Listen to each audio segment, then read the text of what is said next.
इसीलिए कर्ण के लिए कहा जाता है, आई तो आई, या धर्म की अंत समय आई। यदि यही याद पहले आ जाती तो होती नहीं लड़ाई। धर्म की याद कब आई?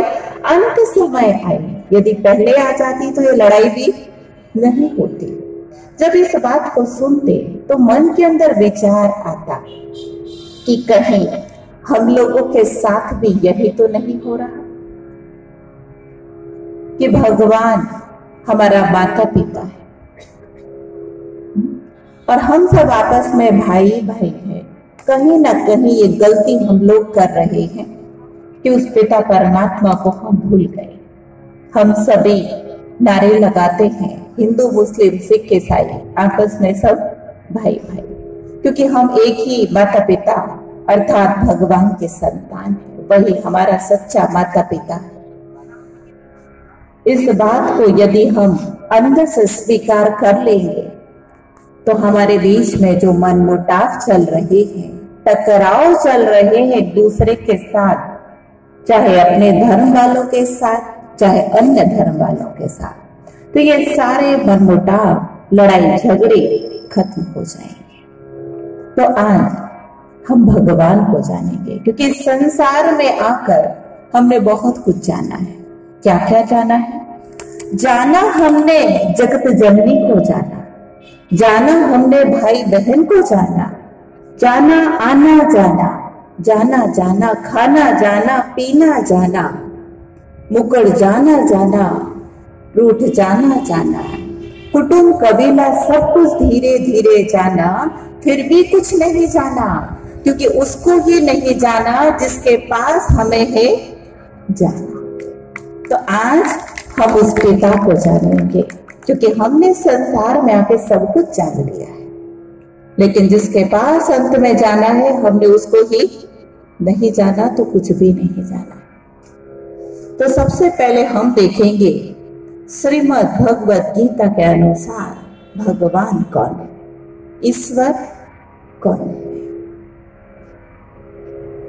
तो आप सब दिया है, किसने दिया है? हम सभी यही जानते हैं आज दिन तक कि श्री कृष्ण जी ही गीता ज्ञान दाता है।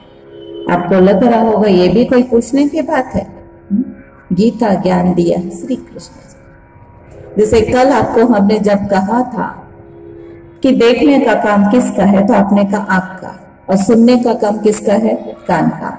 अंत में क्या पता चला था? देखने और सुनने वाली शक्ति कौन है?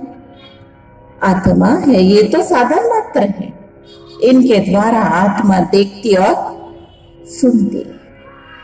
इसी तरह आज हम जानेंगे कि गीता ज्ञान दाता कौन है। क्या हमारे पास जो ज्ञान है, श्री कृष्ण जी ने ये ज्ञान दिया, क्या यही ठीक है या इसके अंदर भी कुछ और है?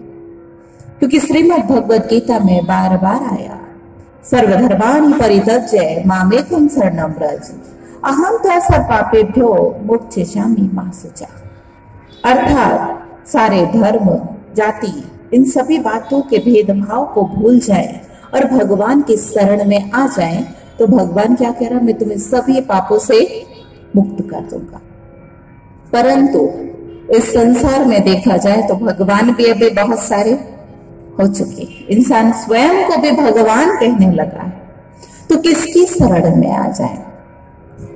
तो 7वें अध्याय के 3रे श्लोक में आया, मनुष्य नाम सहस्त्रेषु कश्चित् तद्सिद्धे यत्तामपि सिद्धानां कश्चिन् मा वेत्ति तद्विदः।